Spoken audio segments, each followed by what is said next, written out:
Class 12 physics का chapter first वैद्युत आवेश तथा क्षेत्र इलेक्ट्रिक चार्ज एंड फील्ड में इससे पहले हम आपको दो वीडियो प्रोवाइड करा चुके हैं, पार्ट 1 और पार्ट 2। तीसरे पार्ट में हम लोग पढ़ेंगे कूलाम का नियम यानी कूलाम्स लॉ। कूलाम का नियम क्या है? इससे पहले हमने पढ़ा था कि जो आवेश होते हैं उनके बीच में बल लगता है, आकर्षण और प्रतिकर्षण का। जैसे कि अगर समान प्रकृति के दो आवेश हो गए, दोनों समान प्रकृति के हैं, तो उनके बीच प्रतिकर्षण का बल लगता है, रिपेल फोर्स वर्क करता है। और अगर दोनों की प्रकृति विपरीत हो गई, एक प्लस में हो गया एक माइनस में हो गया, तो उनके बीच जो बल कार्य करता है वो आकर्षण का यानी अट्रैक्शन फोर्स वर्क करता है। तो यह जो बल लगता है आकर्षण और प्रतिकर्षण का दोनों आवेशों के बीच, उसी बल को कूलाम ने समझाया कि वह बल किन किन चीजों पे निर्भर करते हैं, किन किन बातों पे निर्भर करते हैं, और कब वो ज्यादा होते हैं और कब वो कम होते हैं। तो कूलाम के नियम को समझने से पहले आप जाने कि आप दो आवेश हमें लेने पड़ेंगे। दो आवेश, मान लीजिए एक आवेश Q1 है और दूसरा आवेश Q2 है। दोनों एक दूसरे से r दूरी पर रखे गए हैं, यानी इनके बीच का डिस्टेंस क्या है? r। अब देखिए इसका आप प्रैक्टिकली भी समझ सकते हैं। ऐसे तो चार्ज मान लीजिए आप देखेंगे इलेक्ट्रिसिटी होगी तो उसमें किसी भी वायर में आप चार्ज को कभी बहते हुए नहीं देखा कि किस तरह से चार्ज फ्लो होता है और किस तरह से आवेश चलता है। लेकिन हाँ, चार्ज को हम नहीं देख सकते लेकिन मैग्नेट को हम देख सकते हैं। उसके थ्रू हम बात को समझ सकते हैं। कूलाम ने जो नियम दिया था कि किस आधार पर। और एक चीज ध्यान दीजिएगा, जब कोई भी वस्तु, जैसे दो चीजों के बीच में अगर हम रिलेशन निकाल रहे हो और एक अगर बढ़ रहा तो उसके कारण से दूसरा भी बढ़ रहा, तो उस स्थिति में कहते हैं कि दोनों एक दूसरे के क्या होते हैं? अनुक्रमानुपाती होते हैं। क्या होते हैं? अनुक्रमानुपाती।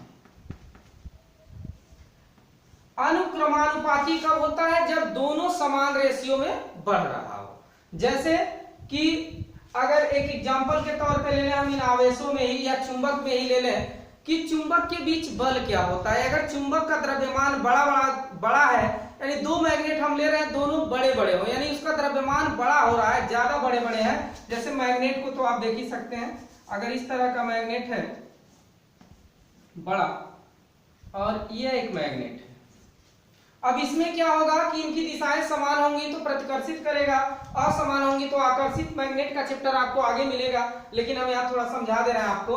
तो इन दोनों के बीच क्या होगा? या तो आकर्षण लगेगा या तो प्रतिकर्षण। तो यह दोनों चुंबक ले लिया और एक दो छोटा चुंबक और हमने ले लिया। अब यह बताइए किनके बीच में कौन से चुंबक होंगे जो एक दूसरे से तेजी से एक दूसरे की ओर खींचेंगे, या तो तेजी से एक दूसरे से दूर हटेंगे? ये बड़े वाले या छोटे वाले? तो आपको जवाब पता है, चुंबक अगर ज्यादा बड़ा होगा तो वह बहुत तेजी से एक दूसरे की ओर खींचेगा, यानी उनके बीच में जो फोर्स होगा वो बढ़ेगा। यानी मैग्नेट का द्रव्यमान हमने बढ़ा दिया तो फोर्स क्या हो गया? बढ़ गया। और मैग्नेट के द्रव्यमान को अगर हमने घटा दिया तो उसका फोर्स क्या हो गया? कम हो गया। सेम उसी तरह से अगर दो चार्ज हो और वह दोनों चार्ज जो है वो उनकी मात्रा अधिक, जो दोनों चार्ज है उनकी मात्रा अधिक होगी, ज्यादा चार्ज होगा, तो ये दोनों के बीच में जो बल लगेगा वो क्या होगा? वह भी तो ज्यादा होगा। तो इसका मतलब हुआ Q1 और Q2 के बीच जो बल लग रहा है, इनकी मात्राओं को बढ़ा देने पर वह बल क्या हो जा रहा है? बढ़ जा रहा है। और मात्रा को अगर आवेश की कम कर दिया जा रहा है तो उनका बीच जो उनके बीच लगने वाला बल है वह भी क्या हो जा रहा है? कम हो जा रहा है। यानी आवेश बढ़ा तो बल भी बढ़ा, आवेश की मात्रा घटी तो बल भी क्या हुआ? घटा। तो इस कंडीशन में दोनों एक दूसरे के अनुक्रमानुपाती कहलाएंगे। और जब व्युत्क्रमानुपाती का मतलब दोनों में उल्टा संबंध। अब यह बताइए कि अगर इन दोनों आवेशों को हम करीब ला दें, Q1 को यहां रख दें और Q2 को यहां रख दें, दूरी घट गई। तो अब जैसे कि मैग्नेट मान लीजिए ले लिया और दोनों मैग्नेटों को हमने क्या कर लिया, ये तो प्रैक्टिकल करके आप इसलिए इसका एग्जांपल दे रहे हैं कि प्रैक्टिकली आप देख सकते हैं। इन दोनों मैग्नेटों को इतना करीब रख दिया और एक और इसी तरह का एग्जांपल लिया हमने जब मैग्नेटों को हमने दूर दूर रखा। अब बताइए किस कंडीशन में एक दूसरे की ओर तेजी से खींचेंगे, इसमें या इसमें? तो आपको पता चलेगा जब भी आप प्रैक्टिकल करेंगे, देख लेंगे मैग्नेट से, तो जब ये दूरी घटी रहेगी तो इन दोनों के बीच का बल क्या होगा? ज्यादा होगा। यानी दूरी क्या हुई? कम हुई तो फोर्स क्या हो गया? बढ़ गया। और जब दूरी हमने बढ़ा दिया, आप दोनों मैग्नेटों को दूर दूर कर लीजिए, तो देखिए बहुत नॉर्मल, या तो उसके फील्ड में रहेंगे तो नॉर्मल दोनों एक दूसरे पर बल लगाएंगे, बहुत ज्यादा दूर हो जाएंगे तो बल उतना ज्यादा नहीं लगेगा। तो इस कंडीशन में आप क्या निष्कर्ष निकालना है, दूरी घटा रहे हैं बल बढ़ रहा है, दूरी बढ़ा रहे हैं बल घट रहा है, यानी दोनों में रिलेशन कैसा, उल्टा है। तो जो दूरी होगी दोनों के बीच की वह क्या होगी, बल के क्या होगी, व्युत्क्रमानुपाती होगी। फिलहाल जो कूलाम ने अनुभव, कूलाम ने जो प्रैक्टिकल किया, कूलाम ने जो निष्कर्ष निकाला, उसके बीच पे उन्होंने क्या निष्कर्ष निकाला कि किन्हीं दो आवेशों के बीच लगने वाला वैद्युत बल, उन दोनों आवेशों के गुणनफल Q1 Q2, बीच में गुणे का चिन्ह होता है ना, किन्हीं दो आवेशों के बीच लगने वाला वैद्युत बल उन दोनों आवेशों के गुणनफल के अनुक्रमानुपाती होता है तथा उनके बीच की दूरी के वर्ग के व्युत्क्रमानुपाती होता है। इन दोनों के बीच की जो दूरी होती है उसके वर्ग के क्या होता है, व्युत्क्रमानुपाती होता है। फिर एक बार समझ लीजिए, किन्हीं दो आवेशों के बीच लगने वाला वैद्युत बल उन दोनों आवेशों के गुणनफल के अनुक्रमानुपाती होता है तथा उनके बीच की दूरी r है ना, बीच की दूरी, उन दोनों के बीच की दूरी के वर्ग के व्युत्क्रमानुपाती होता है। इसको इक्वेशन नंबर 1 मान लेते हैं, इसको इक्वेशन नंबर 2, और फ्रॉम 1 and 2 यानी समीकरण 1 तथा 2 से अगर हम लेते हैं तो F proportional to Q1 Q2 over R square, और यहां से F करेंगे तो एक अनुक्रमानुपाती चिन्ह आएगा, कुछ लोग के भी लिख देते हैं, हम डायरेक्ट लिख रहे हैं 1/4 पाई एप्सिलॉन नॉट के। यहाँ का के क्या है, यह माध्यम का परावैद्युतांक है, नहीं उसमें किस मीडियम में रखा गया है। अगर y या निर्वात होगा तो के का मान हम 1 ले लेंगे, y और निर्वात नहीं रहेगा तो के का मान जो होगा वो जिस तरीके से जिस तरह का भी माध्यम होगा उसके लिए के का मान रख लेंगे हम। तो यहां से हो जाएगा Q1 Q2 over R square. यह है कूलाम का नियम किन्हीं दो आवेशों के बीच लगने वाले बल के लिए। अब देखिए यहाँ पे आप क्या समझेंगे, फिर यहाँ लिख सकते हैं कि वायु अथवा निर्वात के लिए, वायु अथवा निर्वात के लिए के का मान हम 1 लिख लेंगे। तो F प्रोपोर्शनल टू क्या हो जाएगा, F equal 1/4 pi epsilon naught के के लिए के का मान 1 हो गया y के लिए, और यहाँ हो जाएगा Q1 Q2 over R square, यह फार्मूला हो गया। लेकिन जब हम न्यूमेरिकल सॉल्व करते हैं तो ये जो 1/4 पाई एप्सिलॉन नॉट दिख रहा है, ये 1/4 पाई एप्सिलॉन नॉट, इसका मान 9 × 10⁹ होता है। तो यहां से हम F का फार्मूला रख सकते हैं, F equal 9 × 10⁹ Q1 Q2 over R square. यह हो गया बल के लिए फार्मूला। जब कभी भी हम न्यूमेरिकल सॉल्व करेंगे तो इस फार्मूले पर सॉल्व करेंगे। बल की मात्रक की बात आ रही है तो जो बल का मात्रक होता है, जो आप हमेशा लिखते हैं मात्रक वही लिखेंगे, इसका मात्रक हो जाएगा न्यूटन। लेकिन इसमें कभी कभी इस क्वेश्चन में क्या होता है कि एप्सिलॉन नॉट की बीमा पूछ देता है। जैसे मान लीजिए क्वेश्चन, आप ये फार्मूला होता है आपका 1/4 pi epsilon naught into Q1 Q2 over R square.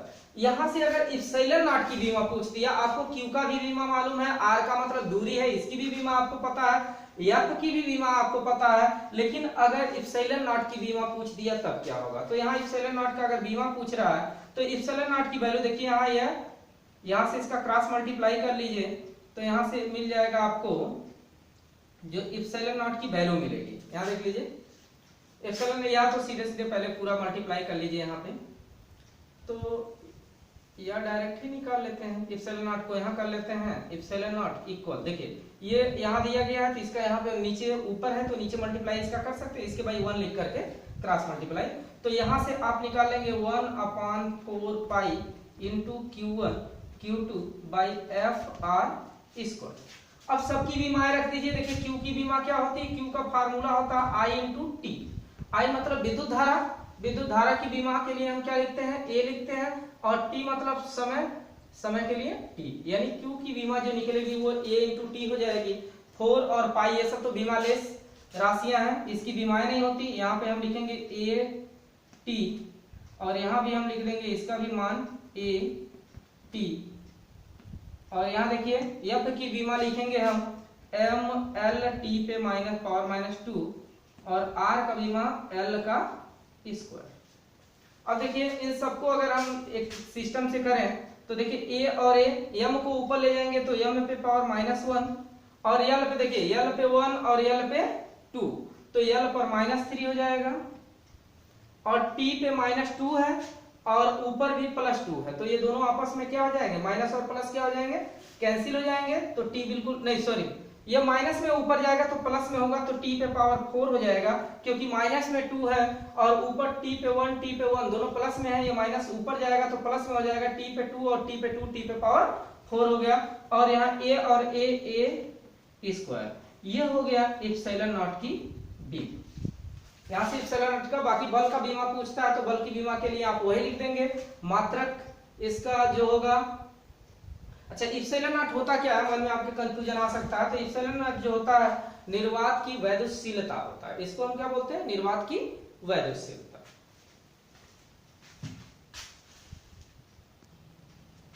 इसके बाद हमारा पॉइंट है वैद्युत क्षेत्र, इलेक्ट्रिक फील्ड।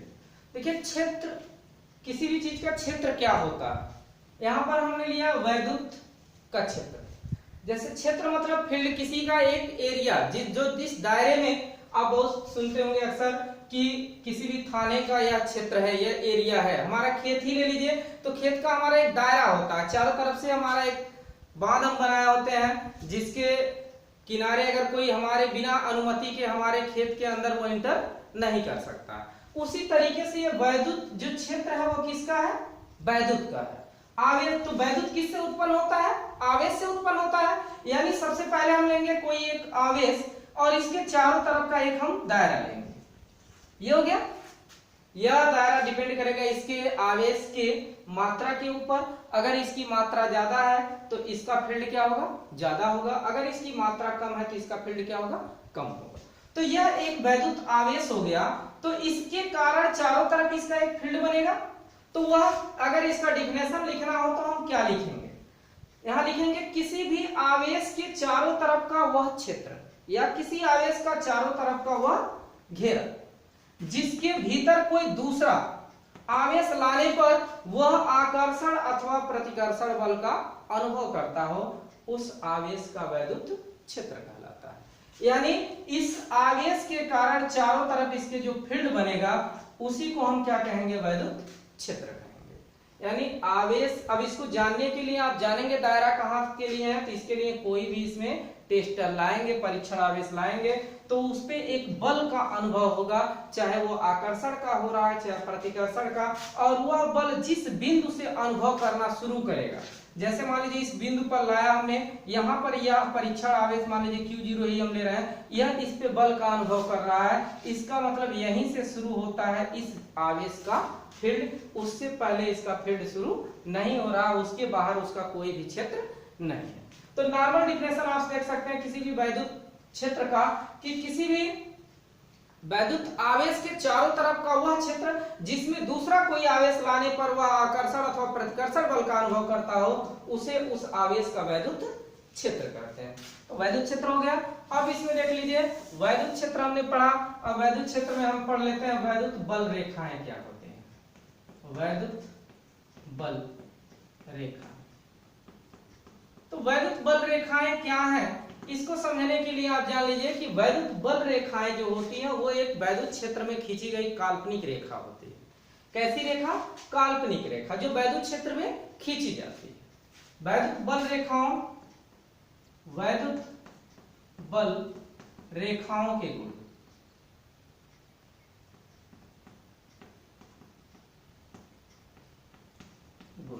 वैद्युत बल रेखाओं का गुण क्या होता है, वैद्युत बल रेखाएं किस तरह से व्यवहार करती है। तो देखिए वैद्युत बल रेखाओं के बारे में आप जान लीजिए कि जब कहीं भी कोई प्लस Q आवेश रखा रहे तो यह जानिए कि वैद्युत बल रेखाएं उससे लंबवत बाहर की ओर जाती हुई प्रतीत होंगी।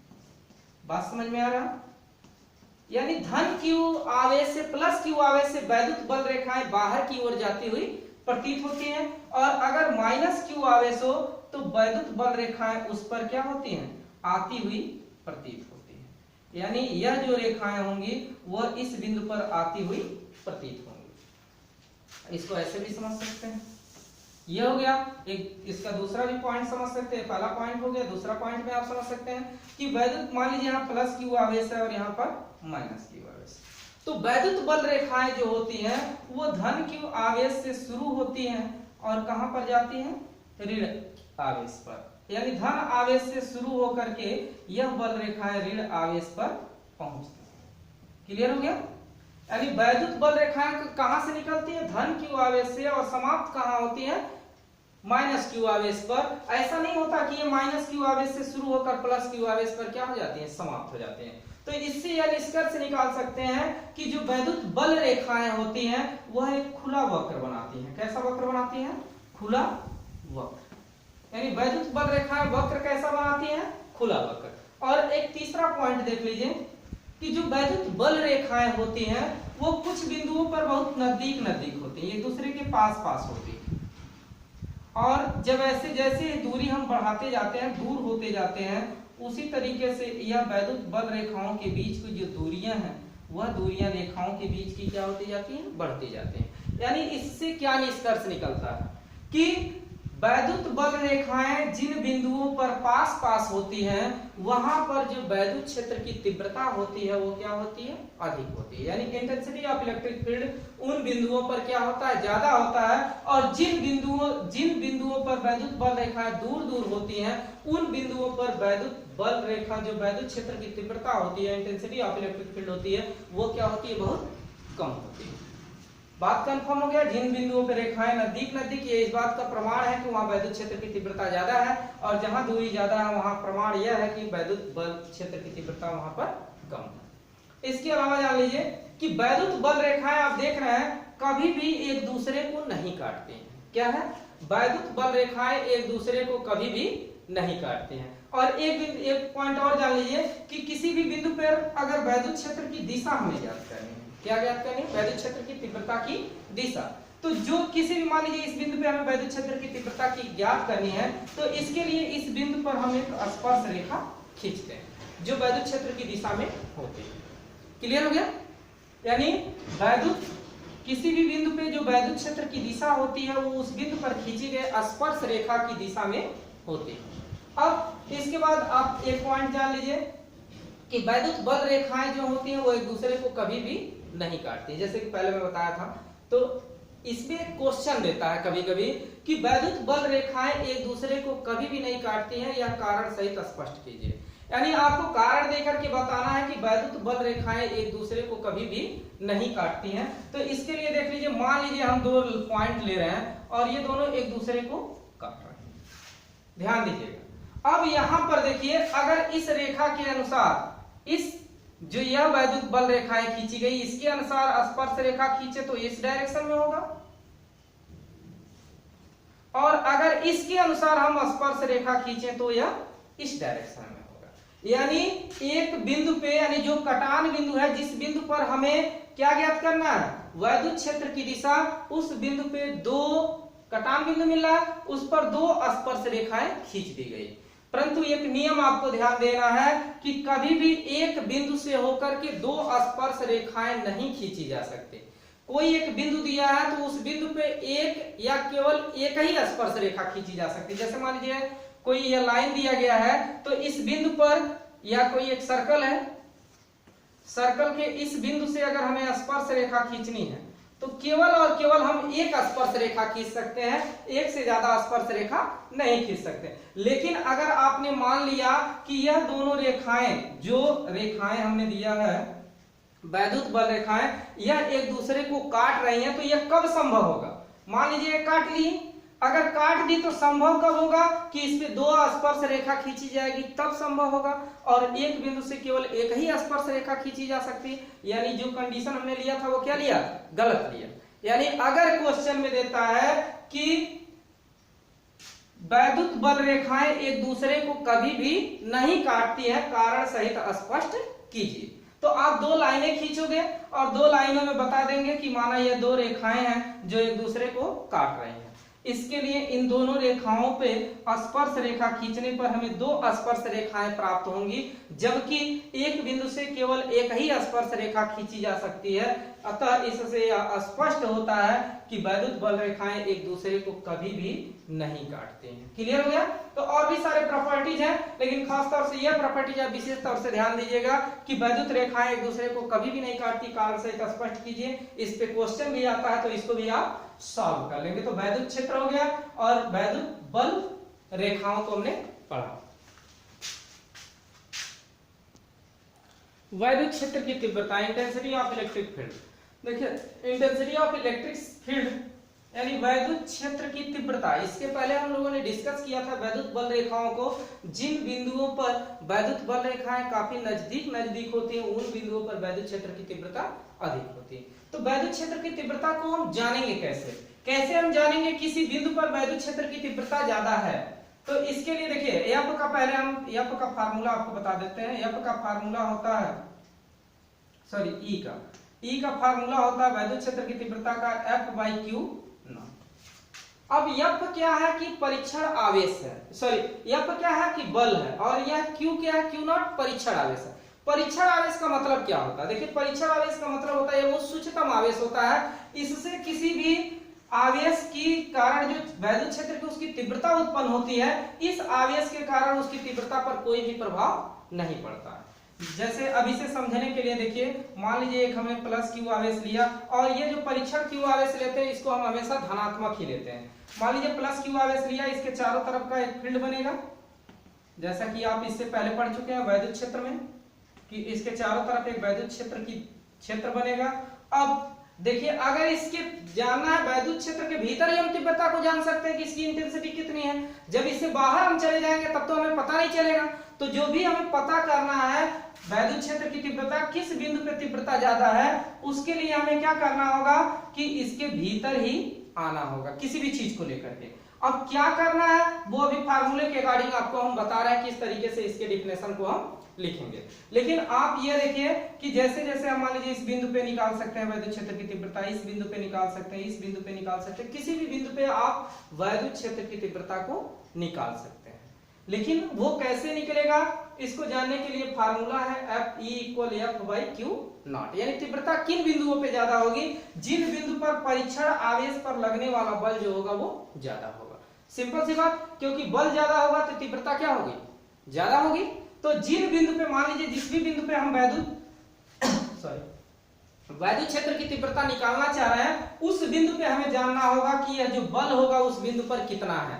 जिस बिंदु पर यह बल की मात्रा ज्यादा होगी, इस परीक्षण आवेश पर लगने वाले इस परीक्षण आवेश पर बल जो ज्यादा लगेगा जिस बिंदु पर, उस बिंदु पर तीव्रता हमारी क्या हो जाएगी? ज्यादा हो जाएगी। तो अब क्या करें हम, देखिए इसके लिए जानने के लिए इसके भीतर एक परीक्षण आवेश को तो लाना ही होगा वैद्युत क्षेत्र के भीतर, क्योंकि बिना लाए हम इसके क्षेत्र, इसमें कितना इसकी तीव्रता है, कितना ज्यादा इसके अंदर पावर है, इसका हम पता नहीं लगा पाएंगे। एक एग्जांपल के तौर पे मान लीजिए अगर एक पहलवान है और हम कह रहे हैं कि वो बहुत ज्यादा पावरफुल है, वो उससे कोई नहीं जीतता है, तो इसका पता कब लगेगा? जब तक कि कोई दूसरा पहलवान उस अखाड़े के अंदर नहीं उतरेगा, तब तक उस पहलवान के बल का हम अनुमान नहीं लगा सकते, चाहे वो अपने आप कितना हो कुछ कह ले। वो तो पता तभी चलेगा जब दूसरा भी कोई आएगा। वैसे इसके पास कितना ज्यादा चार्ज है, कहां पे तीव्रता कितनी ज्यादा है, इसको जानने के लिए हम तभी जान पाएंगे जब कोई और वैद्युत आवेश से रिलेटेड चीजों को हम लाएंगे, या तो कोई चालक लाएं या तो इसमें से कोई ऐसा आवेश लाएं जिसका इसके कारण इस पे बल का अनुभव हो सके। फिलहाल डिफिनेशन देख लीजिए। डिफिनेशन तो बहुत इजी तरीके से है, स्पीच कुछ लंबा हो गया। देखिए, वैद्युत क्षेत्र की तीव्रता फार्मूला क्या है? E=F/Q नॉट, यानी F क्या है? वैद्युत बल है, और Q नॉट क्या है? परीक्षण आवेश। यानी किसी वैद्युत क्षेत्र के भीतर, देखिए ध्यान दीजिएगा, पहले जब हम डिफिनेशन लिखेंगे तो वैद्युत क्षेत्र के भीतर लिखेंगे, बाहर कोई तीव्रता नहीं होगी, तीव्रता तो इस क्षेत्र के अंदर ही है ना उसकी। तो किसी वैद्युत क्षेत्र के भीतर परीक्षण आवेश पर लगने वाले बल, देखिए किसी वैद्युत क्षेत्र के भीतर परीक्षण आवेश पर लगने वाले बल तथा परीक्षण आवेश के अनुपात को वैद्युत क्षेत्र की तीव्रता कहते हैं। देखिए जब कोई चीज बटे में लिखा रहता है तो उसको हम अनुपात बोलते हैं, गुणे में लिखा रहता है तो गुणनफल बोलते हैं।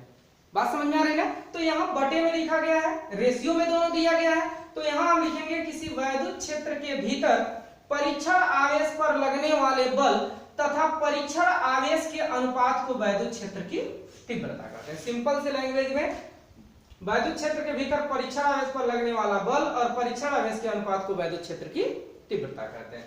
अगर यहाँ पे हम Q बराबर, एक और तरह से डिफिनेशन इसका लिख सकते हैं, Q बराबर 1 कूलम मान लिया जाए। बात समझ में आ रही? तो यहाँ अगर Q की जगह हम 1 रख दें तो E का मान क्या मिल जाएगा? F मिल जाएगा।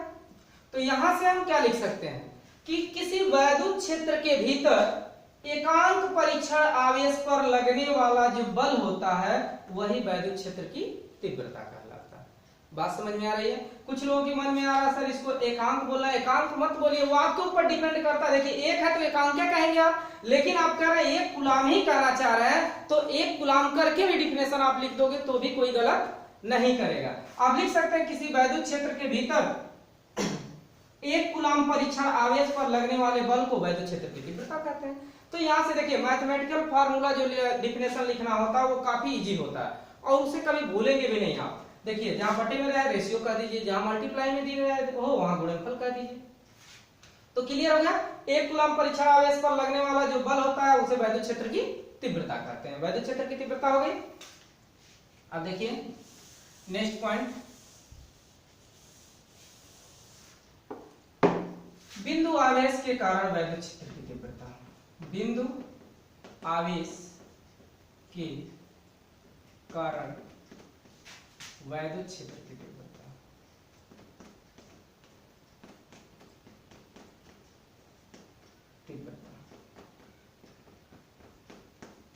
इंटेंसिटी ऑफ इलेक्ट्रिक फील्ड,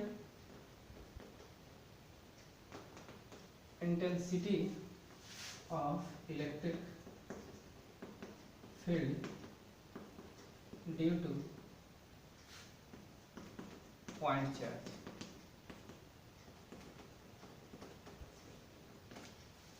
बिंदु आवेश के कारण वैद्युत क्षेत्र की तीव्रता। देखिए आपको अक्सर हम बताते हैं कभी भी कोई आप फार्मूले को ड्राइव कर रहे हो या कोई चैप्टर को आप स्टार्ट कर रहे हैं तो सबसे पहले जो आपके लिए हेडिंग दी गई है उसको बहुत अच्छे से हम पढ़ते हैं। क्या दिया गया है? बिंदु आवेश के कारण। पहले बिंदु आवेश होगा तब ना कोई चीज होगी। जैसे हमें पहले बिंदु आवेश के कारण वैद्युत क्षेत्र की तीव्रता, यानी हमें ज्ञात क्या करनी है? वैद्युत क्षेत्र की तीव्रता, यानी वैद्युत क्षेत्र की तीव्रता का मतलब E। और वह वैद्युत क्षेत्र की तीव्रता किसके कारण?